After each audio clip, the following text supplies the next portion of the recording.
Hey guys, this is Anthony Morganti from AnthonyMorganti.com. Welcome to Mastering On1 Photo RAW 2018.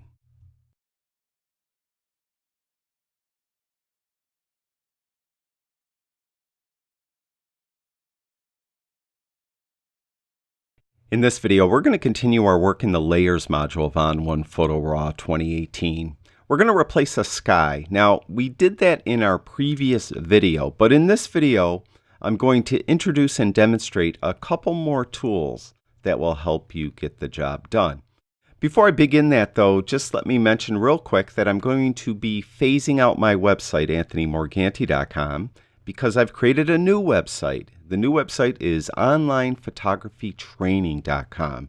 The new website is much faster, more responsive. It works better with tablets and phones. And I think you'll be able to find content on the site much easier than you were able to find anything on AnthonyMorganti.com. So when you have time, I'd appreciate it if you checked it out. I'll have the link to it in the description below this video. Now, as far as this image, I did some processing in the Develop module. All I did was some basic tone and color processing, nothing really out of the ordinary. And as you can see, I have it over here in the Layers module. Now, our first several steps are going to be pretty much the same as our previous video. And the first step was I need a sky for this. And I'm going to use the skies that come with On1. So when you're in the Layers module, if you look over here at the left-hand panel, you have two tabs, Files and Extras. We're going to click on Extras, and then we're going to go to On1 Extras, Backgrounds, Skies, and I want a sky that looks a sunrise or a sunset because that's the time of day that this image was taken.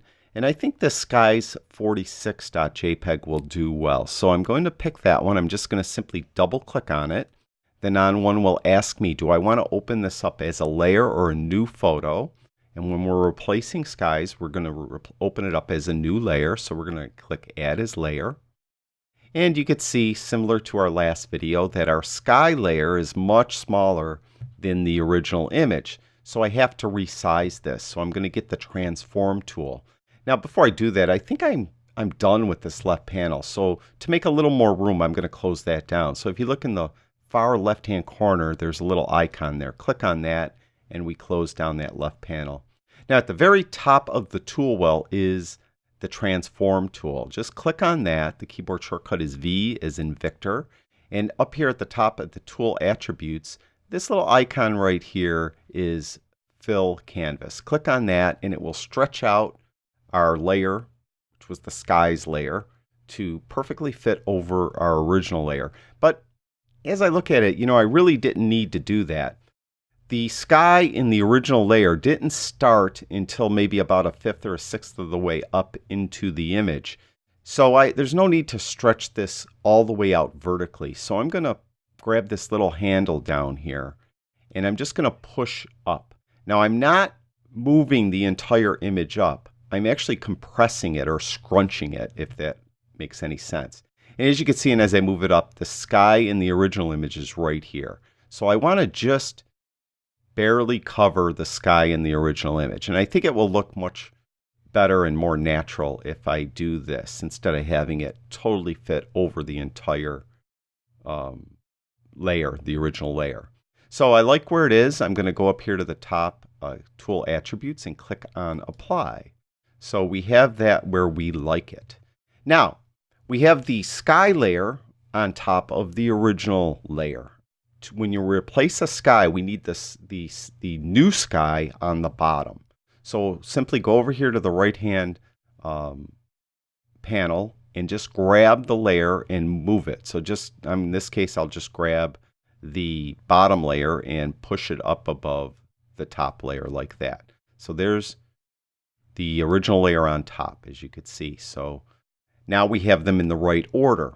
Now we're going to use the same tool we started out with last video. That was the Quick Mask brush.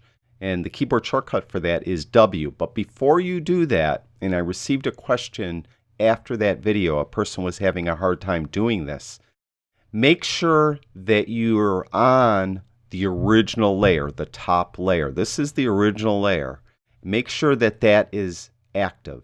If you're clicked on the sky, then this won't work properly. So make sure you're clicked on that original layer. This is the layer we're going to be getting rid of the sky on. So we're going to grab that quick mask tool. The keyboard shortcut is W. If you look over here in the tool well, it's this tool right here. And you could change the brush size. The right bracket key makes it larger, left bracket key makes it smaller. Make sure that you're in paint out mode because we're going to paint out this original sky. And we're just going to paint on it. Now all you need to do with the quick mask brush is just really draw a line. Nothing fancy. You're just going to draw on the part you want removed. You didn't even have to draw as much as I did, to tell you the truth. And when you're done, let go of the left mouse button, and On1 will think about it. And when On1 is done thinking about it, you'll see a mask is applied, and it's going to mask out the old sky and allow in the new sky. Unfortunately, as you look at it, it didn't do a great job in this case. There's a lot of spots missed. Down here, over here, all around the buildings pretty much isn't very tight around these antennae and things like that. So we need to do something to refine this to make it better. Now, last video we used the refine brush. Now, this is a lot of work here. There's a lot missing in this case. The refine brush would probably work, but it might take you a little more strokes. There's a better and faster way. It's just using the regular masking brush. And there's a little trick to it. When you use the masking brush, you have to use the perfect brush option. So to grab the masking brush, the keyboard shortcut is B. If you look over here in the tool well, it's this brush. It's right above the quick mask is the masking brush. Click on that, and then along the top in the tool attributes, make sure you're in paint out mode. Then make sure that your perfect brush is turned on. Just click on it and you can see it colorizes the icon and it's on. The keyboard shortcut for the perfect brush is Command R if you have a Mac, Control R if you have a PC, and that will toggle it on and off. So there's a little trick to using the perfect brush. If you look at the brush where it's sitting now, you could see there's a minus sign in the middle of it. That means we're in paint out mode, and that's what we want to be. But what you want to make sure is that you're only painting on the sky. If that minus sign touches or goes over any of the buildings in this case, it will start masking away the building. So make sure that that minus sign never goes over a building anywhere. Always keep the brush could go over the building, the edge of the brush. Just don't let the minus sign go over a building. And you'll find that this will work great. Now what happens and how the magic or the perfect brush works is when you click with your left mouse button, the brush actually samples the pixels of the layer you're on. In this case, it's sampling the bad sky pixels. And it will only apply a mask over any pixels that are similar. So that's how it could kind of define an edge, as long as you keep that minus sign off of where you don't want it to go. So down here, if I click now with the left mouse button and hold it in, it immediately sampled the pixels in the original image, and it's going to try to match those. And you can see I'm not letting the minus sign touch any of the buildings. And you can see how it perfectly fit in this corner, or at least it did a decent job. Now, one tip I have for you is don't click once and then do one big long paint stroke for a couple reasons. First of all, in this case, even though the sky was drab and it looked uniform, it was subtly different from left to right. So the brush won't be as effective the further away you get from your original click. So do little shorter brush strokes. So do like this little section here and do this little section here like this. And then click again and do a little section and just keep clicking.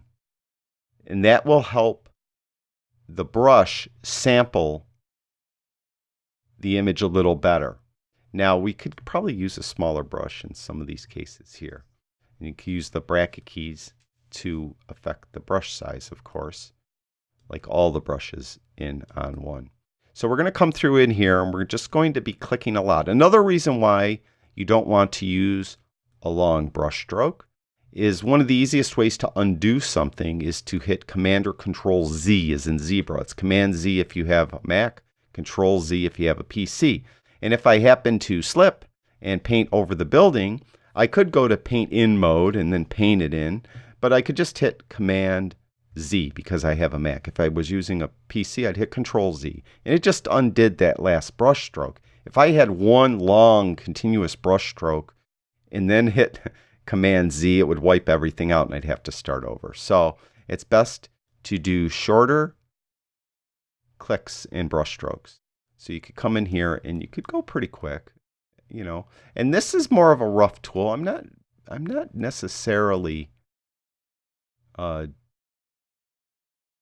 the word I'm looking for. It's not refined yet. It's not perfect, but it's getting there. So this is a step on our way to perfection. So we're just going to go really quick. I know this is boring watching me do this, like watching paint dry. Come in here, and it's hard for me to talk and do this at the same time because I can barely do one thing at once, much less two. Okay, we got in there pretty good. I mean, it looks pretty good. There's a couple little edges in here, look a little bright in here. So what we're going to do now is we're going to use that brush we used last time. That was the refine brush, and the keyboard shortcut for that is N. And if you look over here at the tool well, it's this tool right here. So we're going to click on that. And last time we used it in auto mode, and it usually works pretty good in auto mode. But I think in this case, because we have such a defined edge with these buildings, I'm going to go in paint out mode.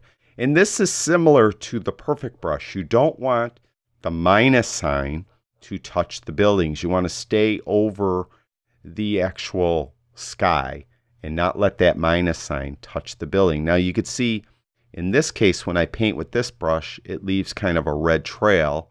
And then when I let go of the left mouse button, it cleans up that left trail. There. So we could come in here and get these corners a little better, especially around this building. You could see how it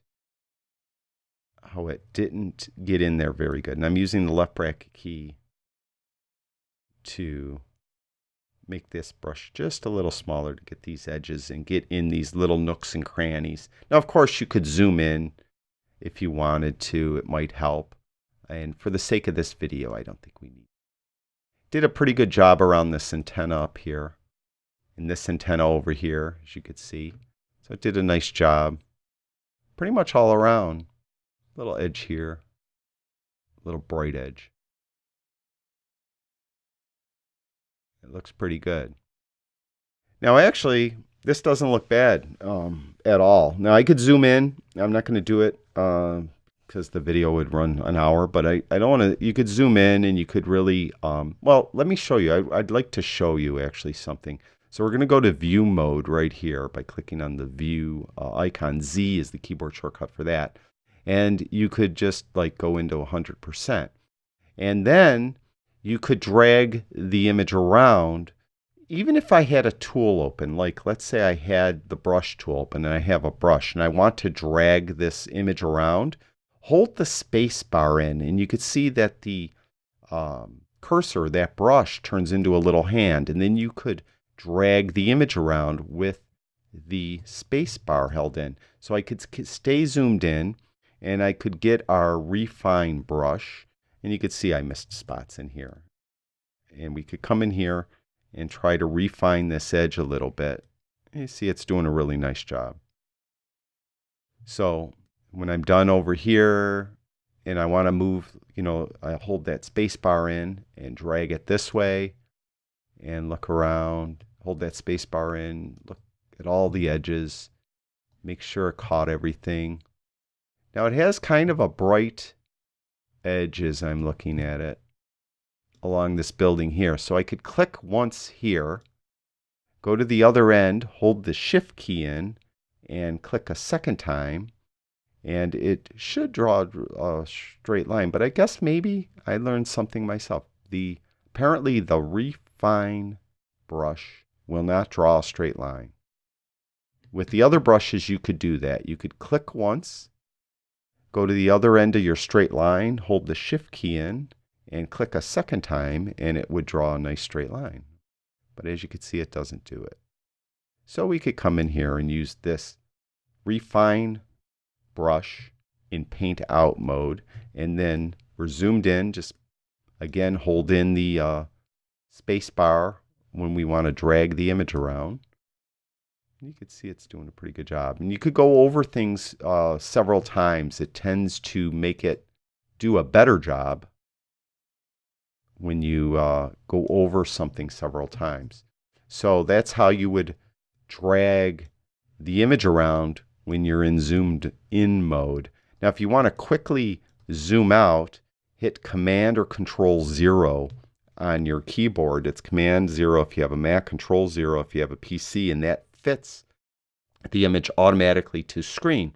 So there's a couple more things I want to show you that really aren't effective on this image, but something you should know, and little tricks involved that will help you when you're replacing skies, maybe on your situation with your images.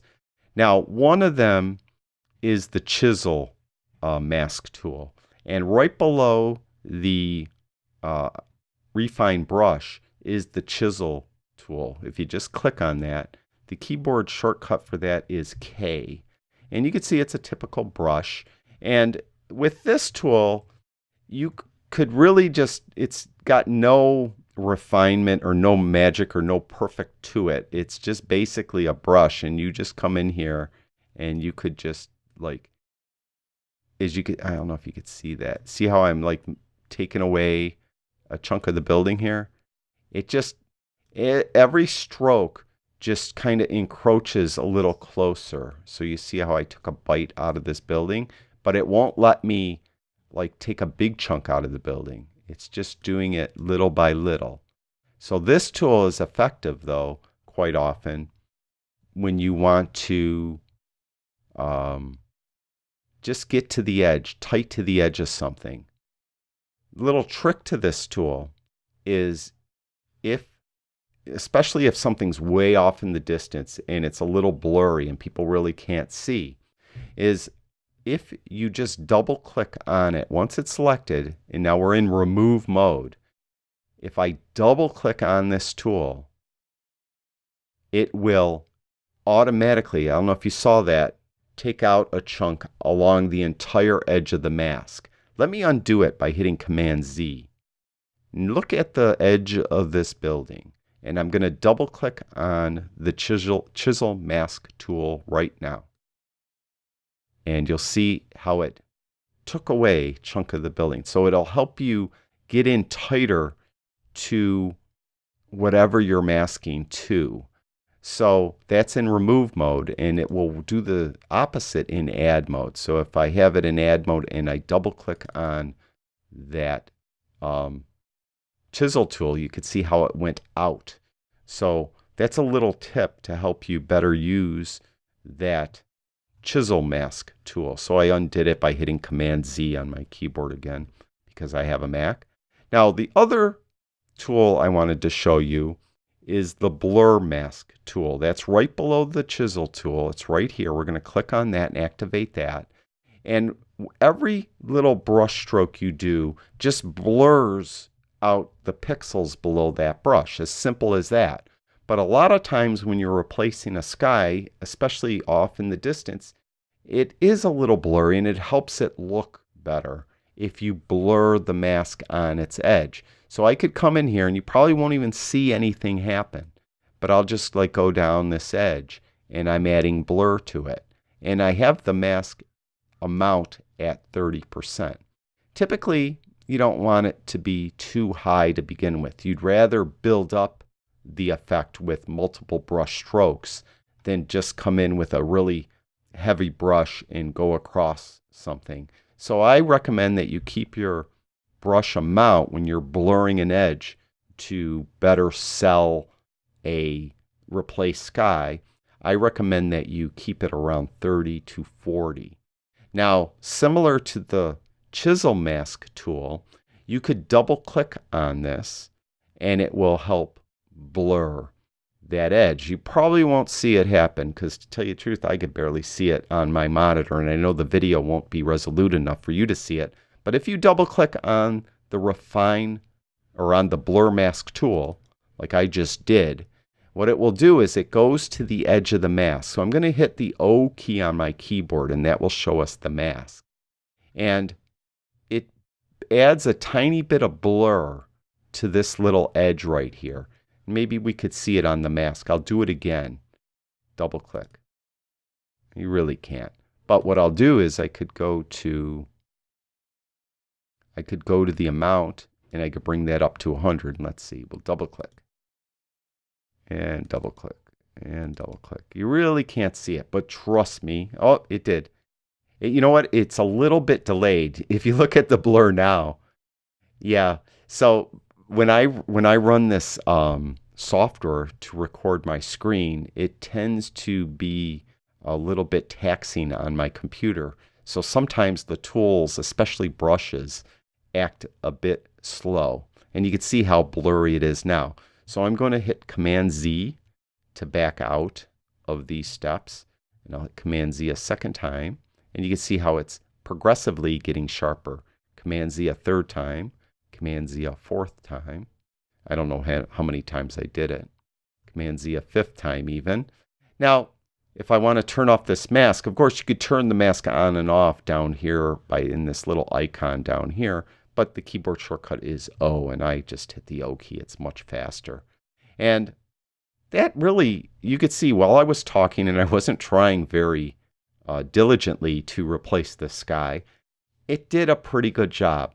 Now, I must tell you that On1 Effects Layers does a great job for many things. But if you're trying to replace the sky and you have a lot of especially tree limbs with leaves on them, it's going to be almost impossible to use On1 to replace the sky in that situation. It just doesn't work. It's just, I mean, you're going to, in researching this, I've watched dozens of videos of people replacing the sky with On1, and even On1 themselves have a video where their presenter is demonstrating how to replace the sky, and he had a tree in there with limbs or leaves. He really couldn't do it. He said basically that he'd have to spend a lot of time using the refine brush to get it to work, and or the perfect brush to get it to work. And I'm not saying I don't agree with him or that I'm thinking he's fibbing, but it's really, to me, if you need to really spend a lot of time doing it, it's probably not worth doing. So I'm trying to be honest with you about the product. It's easy for stuff like this when you have defined edges. It works great. But if you have a lot of scraggly tree limbs and tree branches that are more in focus, now it will work fine if there's a tree line way off in the distance, like if there's a tree line way off in the distance, like further away than these trees, it'll work great, especially if you blur the edge a little bit. But anything that is in focus, it'll be difficult for you to do. Now, I will practice some more with different situations, and if I could come up with a method that is reliable and works well, I will share it with you. But until then, that's the end of this video. I'd like to thank everyone that watches my videos. I really do appreciate it. I'll talk to you guys soon.